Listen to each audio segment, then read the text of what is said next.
So being that the solar eclipse is today, I thought I would check out the ISS, International Space Station, for those of you that don't know. And well, just as I suspected, there's some stuff going on up there, a lot more than what they're saying, as always. I mean, come on guys, what is this? What is this? Flying through our sky. Bunches of them, by the way. You'll see them spread out here shortly.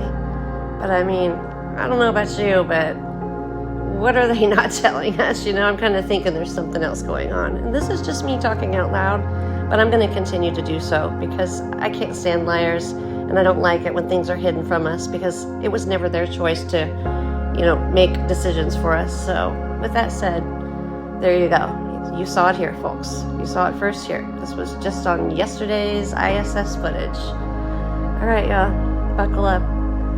We're in those times, I'm telling you. Sun, the moon, and the stars. Here we go.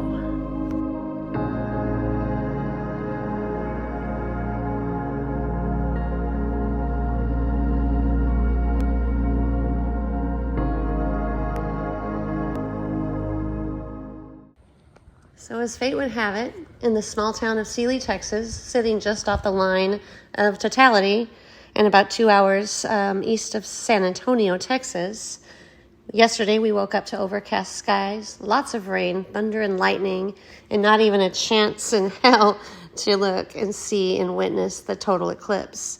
But what I did get to catch was the tail end of it, when the cloud coverage started to suddenly clear up out of the blue. It was insane. Like I said, went from majorly gray skies, thunder, lightning, rain, to this right at the end of the eclipse.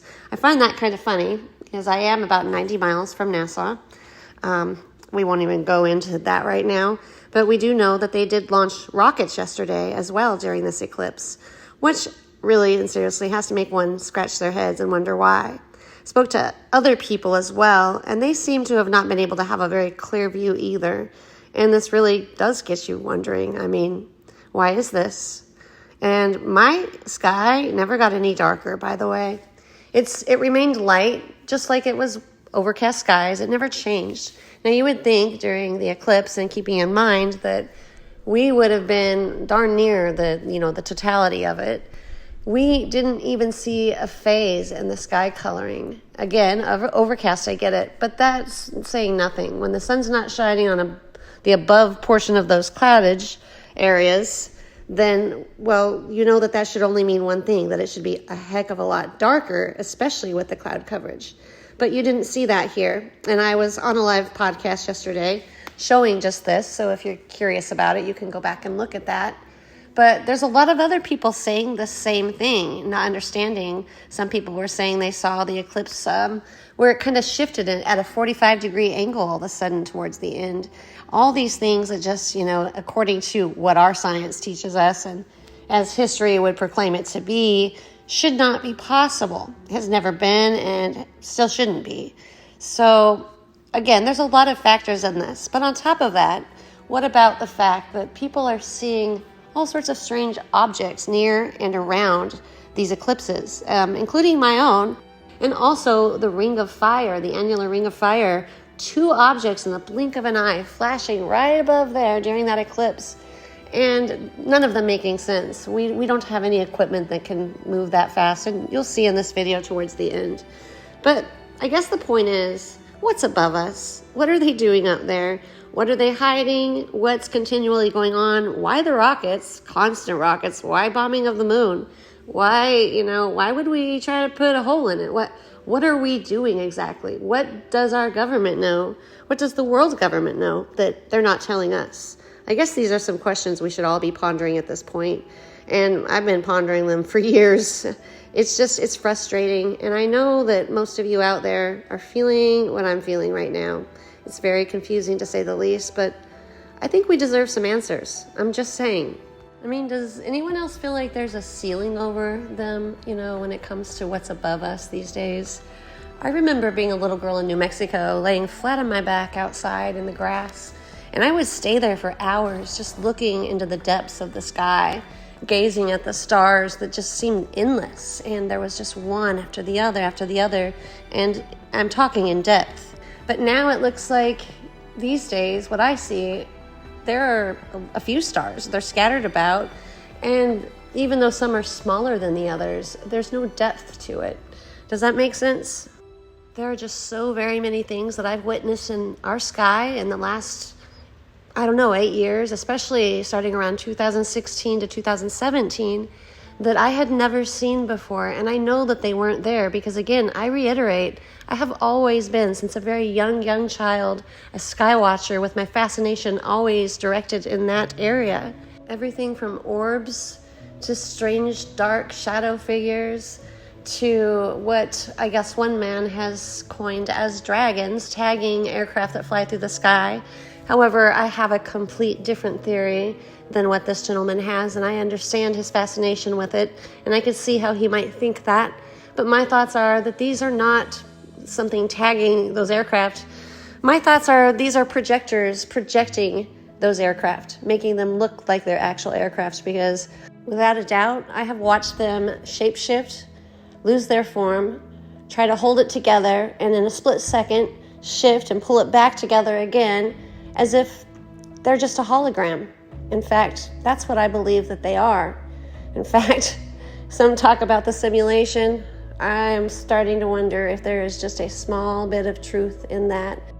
Maybe bits and pieces of the truth in every what some would call conspiracy theory out there, if you know what I mean, because we're all studying different things, gathering different information, and all of our attention's directed in different areas. Just like in real life, every individual being an expert in their own areas and arriving at truth by sharing their thoughts and ideas. Going back to my theory on projectors, there's a reasoning as to why I say this, because for, the past several years, 8 years, but especially in 2016, I would witness these things seemingly come out of nowhere. I mean, literally just appear. All of a sudden, you would see a small airplane or a helicopter, and ta-da, there it is. And then one day I was reviewing footage and scrubbing my video in slow-mo, and all of a sudden, what appeared was one of those, what I call projectors. And then right after that, just like that, there was a helicopter. And let's not all forget that just not too long ago, we had an airplane literally disappear into thin air. Some saying that it went into a portal, others saying that it was swallowed up by clouds, others saying you just couldn't see it, it was so far away. I mean, you name it, I heard it. But I'm going to say this again. What I think it was a projected image. Projected imagery or a hologram to some respect, and you can make something disappear pretty quickly if you turn it on or off, just like a light. It sounds crazy, and probably at one time I wouldn't have believed any of it either, but now I've learned to never ever say never. When it comes to projected imagery, what you're looking at now above me is a video that I myself took, and I have hundreds just like this. But this one in particularly is a good example, so this is what I'm showing you. I am scrubbing this video in slow-mo to show you how this in particular helicopter was unable to keep its form together. And you'll find that it literally loses itself in pieces, in pixelated pieces, at different points throughout the video. Some would say this is just an electronic interference, but I assure you it is not. As I have several pieces of equipment that I use, and no matter what equipment is being used at the time, I have experienced this almost every time. And one thing throughout this process I've come to find out is that there are no such things as coincidences. Now, I know you all have heard me say this many, many times, but how is it that I can zoom all the way into the surface of the moon, being almost 240,000 miles away, or the sun being over 93 million miles away, and see every single feature upon both of those? It doesn't make any sense if you think about this. I mean, I have a Sony 4K Handycam, right? I use it as an investigator, and I can zoom into my subjects from quite a distance. But I mean, 2 blocks is pushing it for me. Now, it's been said that that same video camera has a zoom of approximately what one would say about 35 miles on a good day. And this would not even include clarity, because trust me, I know. Because when I'm even at, say, 1,000 feet from my subject videoing, you cannot get a clear image, and sometimes you can't even make out the facial features. But then they have the Nikon P1000, that it's supposedly one of the best out there and zooms the furthest, and one that you'll see a lot of the YouTube channels using. Now, this in particular equipment, it actually can zoom in with a proximity of 75 miles. But just do the math there. Do the math with given the distance of the sun and the moon. I mean, would that really even put a dent in what you're looking at. How is this even possible? To make that zoom, I don't care if it's 30 miles or 75 miles, how would that make a dent into what that feature would look like at the other end of the scope? I think about this all the time. It doesn't make sense. But then again, I'm also the girl that has literally been 36,000 feet in altitude in a commercial airliner flying over the Earth, which, by the way, does in fact look flat from above, not seeing any curvature whatsoever, but that's neither here nor there, not even my point. How is the sun below me whenever I'm doing so? And still, I could almost reach out my window and touch the sun. What is up with that? This doesn't make sense, you all. It just doesn't. There is something going on, something that is actually, I don't know if it's a mechanism, a mechanical mechanism or keeper of time. I don't know what you want to call it, but there's something going on and so many questions I have. And that includes questions about this video right here that is of the last total lunar eclipse that we had in 2022. Now, this was taken with my Sony 4K Handycam, and as you can see, this is our moon at its full eclipse, of course, but it kind of reminds me of something I've seen before. And I don't know if it's just me, but you tell me. I mean, does this not look like kind of a human egg? I'm just saying. This has nothing to do with anything, but I just sometimes have to wonder if these aren't living entities or soul keepers or harboring other things, if they're not biological, or if there's some sort of device and biological. Again, so many questions. But staying on track here, again, these are things that I've picked up with my own Sony camcorder. And as you can see, you can make out some pretty clear features on this, round object in the sky that some would call the moon. And I just call it unknown at this point. But I have seen so many things flying around this same moon, near it, above it, or coming out of it. I've seen all of it. I can't even begin to explain what my eyes have seen through the lens of those cameras. But I know I'm not the only one. There's plenty of other people seeing the same thing. And especially during the eclipses that I have seen weird, strange things. Actually, it's been every time because, we haven't had a ton of eclipses, but we've had way more than we should, which hence the end times. But, what am I saying? Well, I know exactly what I'm saying, but I hope you all are listening, I guess, is what I'm trying to get at. There's just so much going on, and every single biblical sign is present. But the other strange thing is here in this video isn't a non-eclipse moon. This is just a full moon that I did video on a different night. And there's so many strange markings and features or designs, if you will. To me, I can see clearly there's the feature of almost like triangles. There's 3 or 4 triangles on here. What appears to be almost like hieroglyphic type writing. And you got to imagine the size that this must be, given the size they say our moon is, which, I think we're looking at something a heck of a lot closer and a heck of a lot smaller when it comes to the moon and the sun and any other planetary object that we have above us. Again, I'm screaming infrastructure all day long. I don't know what kind, but it feels like the veil is getting thinner and thinner, and pretty soon it's all going to come tumbling down. Now, these places in the earth has natural, or let's just say ancient defense systems. No one can control them. No one. If a meteor or something gets too close, they activate and destroy it. If an unknown ship gets too close, that would mean harm to the earth. They activate, destroy it. Orange orbs will tell you right to your face, back away or die. That's what they'll say.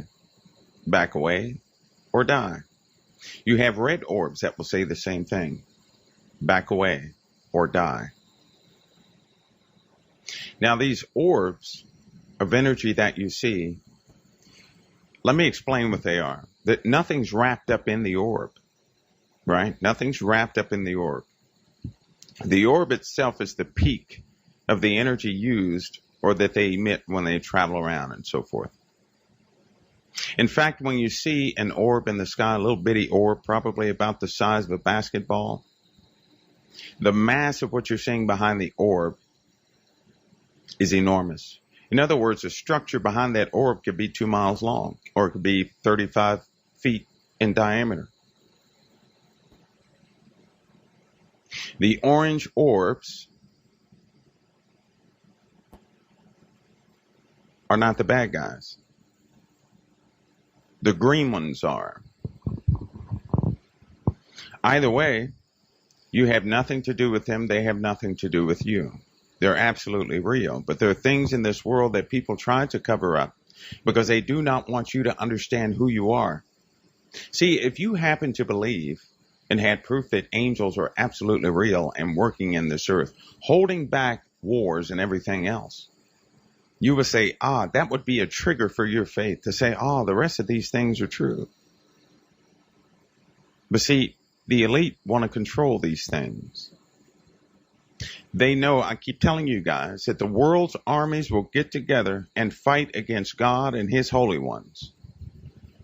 Now, in order for that to happen, they're going to have to believe in some sort of extraterrestrial life. In fact, they'll likely call God an alien, a bad one. They'll likely call his holy ones God's army. They're going to call God an alien. You know what? Right now they call God and Jesus an E.T., the E.T.s that come to take dominion over this earth. But that they left for a little while, and now they're saying they only have a little time to prepare. Why you think that's crazy, it's absolutely true. They're not like most Christians. They know the truth, but they taught you the lie. They laugh at you because you defend the lie and reject the truth. You see, with the elite, mythical stories are not mythical.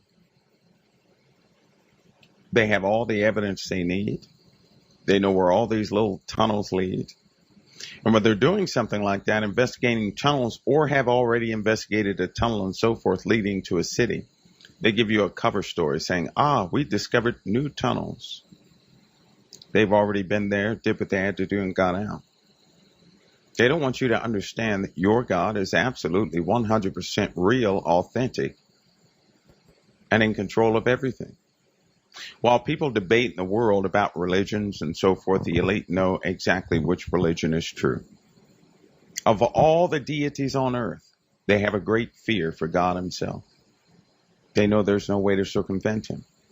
They also know he won't lie, so he cannot go against his own word, which gives them time to prepare for what's coming.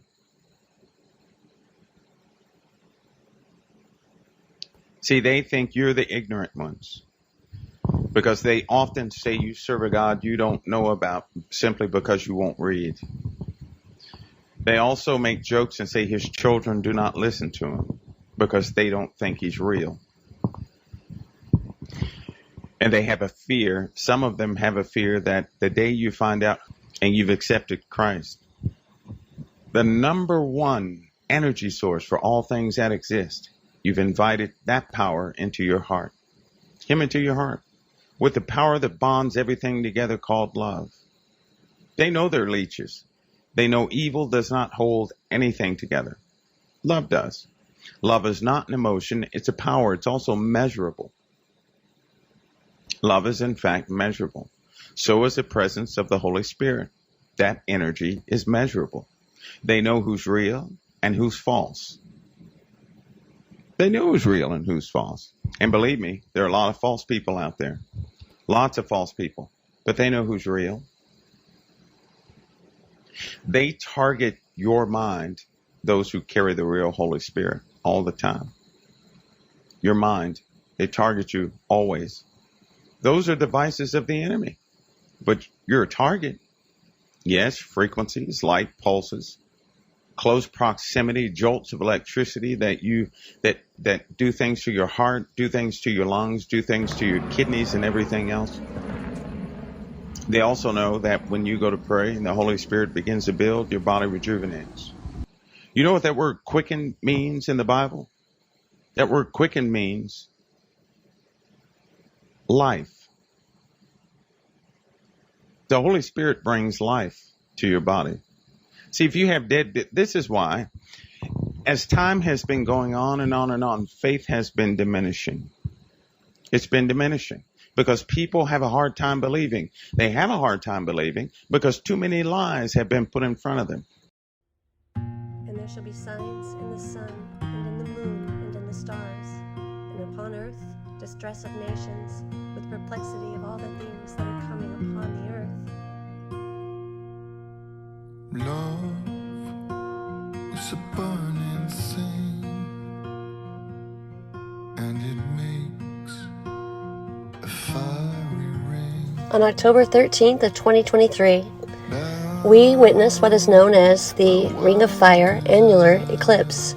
This is a total eclipse of the sun, leaving a ring of fire directly around the sun's edges. That was said to be visible as a full eclipse in 8 of the continental United States and 49 in a partial eclipse. But what most people aren't understanding is that there's a lot more going on up there than what we even have an idea about. Our concepts are completely wrong, and their lies are extremely big. I'm sure at this point you all are probably trying to figure out what it is that I'm trying to show you. You see, there's a lot of crazy things going on in this world, and most are unaware of them. But sometimes, some of these things are just right in front of our faces. It's just that they're so fast that if you blink, you miss them. This here should really leave some scratching their heads, if not all of us. There are a total of 224 solar eclipses within the 21st century. And out of these, 68 are total eclipses, 73 are considered annular, and 7 are hybrids of total and annular solar eclipses, and 77 are partial solar eclipses. Now come on already. A hybrid solar eclipse? Last I checked, the verbal definition of hybrid means the mixing or combining of two separate and different elements. So maybe we ought to be asking some more questions, you know? I'm just saying. Never have we ever, in the history of what we know, as far as what they say our history is anyway, have we experienced so many eclipses, so many forces to be reckoned with earthquakes and hurricanes and all sorts of things that we can't explain that are happening so much and in abundance. And no, it's not just because we have cameras to capture them now, because I've seen them with my own eyes where I never saw them before. And come on, you guys gotta admit, the same goes for you. Don't let them fool you with their lies. I'm sure you all are wondering what I'm getting at. So, right now, with no further ado, I'm going to go ahead and show you, as well as tell you. Well, look at the video. What are you seeing here? Keeping in mind that I captured this on my own camera the day of the annular Ring of Fire eclipse. And had I not accidentally been reviewing footage the other day and stopped it just at the right point, I would have never, ever seen this in a million years, because it happened so fast that my own eyes certainly didn't catch it. That is until, again, I reviewed the footage. I'm telling you right here and right now, this gives WTH a whole new level in definition and meaning. I mean, really, what are they doing? What's going on up there? What have they been hiding from us? What have they not told us? What is everything above us anyway? What is it really? It feels like there's a ceiling over me anyway these days. Nothing feels like it goes into what they call outer space. But I mean, right here should be enough to blow all of your minds, because this happens so quick and so fast. And last time I checked, we don't have any equipment that could ever move like this. So, with that said, I saw this and witnessed it and captured it with my own camera and witnessed it with my own eyes, just as you yourselves are right here and right now for the very first time. I mean, come on. How did we miss this? You're going to have to ponder these things, because I'll tell you what, right now, I'm left dumbfounded. But I know for sure that our government knows, and they're lying to us.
Bye.